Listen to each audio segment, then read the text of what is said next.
All right, so it is a Confession Tuesday. Local life coach Rebecca Silence is in studio. Here's how we roll. You go to cnykids.com. You tell us your story. What's going on in your world?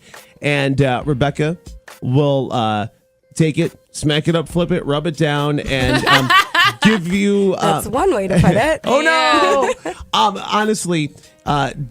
take away all of the extraneous stuff and get to the core of the issue and help you get out of your own way. Absolutely. That's what I'm doing as an inspired results coach, is just looking at what's in the way. So people ask me, so what is it that you work on with people? I just help people create the results that they're looking for by helping them see what they're doing, whether it's an emotional block or a past pattern that keeps repeating or fear that they're up against that's stopping them from getting the goal. Anyone can create anything. I firmly believe that.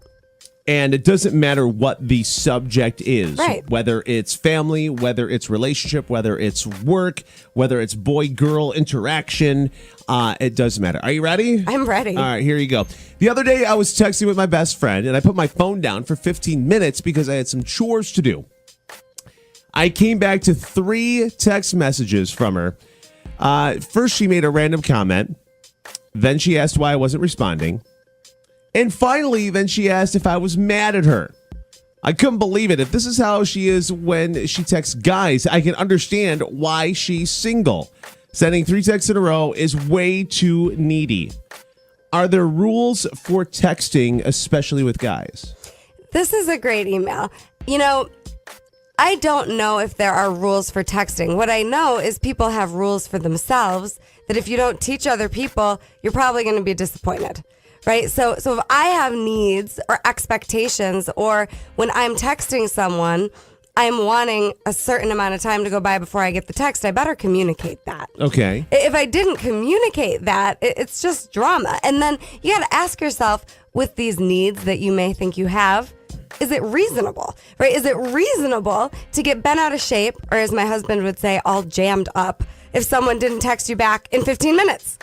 Is that reasonable? I'm sorry, I'm laughing at all jammed up. Keep going. Yes. Well, I'm sure you could just see Mark. This is what he says. Yeah. People get all jammed up. So you got to think about what jams you up and ask yourself, is it even reasonable that this thing will ruffle my feathers, or that I'm willing to get bent out of shape? So, you know, as far as are there rules for texting, I mean, I think you want to remember that text messages are legal documents that never go away.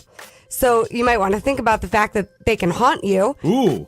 They Wow. absolutely can. Well, I've never really thought of it that way. Have you? I teach in schools, right? When I'm in these schools, I was just at Proctor last week working with the kids. A text message follows you everywhere, no matter what. And it's a legal document. When I was working in Columbine, kids could get arrested. They'd get tickets depending on whether or not their texts were harassing or in any way destructive. I never knew that. Kids can get tickets. So, you know, you just want to think about that when you're really angry at someone and wanting to communicate that via text message. Be careful what you write down. Oh. That would be, you know, the big rule I see if you want to know about rules for texting. Because even if you delete it, the company still has it. Yeah. It never goes away. So you just want to make sure that that is handled, because they could also follow you to court if you're in any type of custody battle or court case.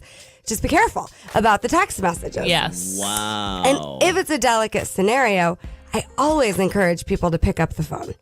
Pick up the phone, address it. I mean, if it were me and this was happening, number one, I'd probably laugh it off and just call the person and say, Are you kidding? Or is there really a problem here? Right. You know, like, check it out, because they might just be being silly. And then they might not. You realize there are a bunch of people being like, ooh. Watch what I text. Text messages, legal documents. Oh, no. But it's the same thing with Facebook, with Twitter, right? I mean, all kinds of things that you write down don't go away. So just remember that. Just remember that. And then if you're being needy, think about what it is that you actually need underneath that drama. What's going on? And then if you're judging other people for the way they're behaving, like, she's being too needy for sending me these text messages, how could she be this way? This is probably why she doesn't have a relationship. Look in the mirror and see if any of those judgments are ways you show up too. Because we got to remember, like attracts, right? So however your friends are, you just really want to look at, well, like attracts. So if I have a bunch of drama queens in my life, like in my 20s, I was the queen drama queen. Absolutely. The best one ever on the planet. Wow. And I had a lot of friends who were also drama queens because like attracts. So just look at that. Your friends are just a reflection of you, and no one's bad or wrong, but people that we're surrounding ourselves with are always a reflection of us. So just notice that, not good or bad, and just look at, okay, is this how I want to show up? Or am I showing up this way also in some areas? Because see, another way to be needy is to need your friends to be different than they are. That's just another way to be needy, which doesn't work either.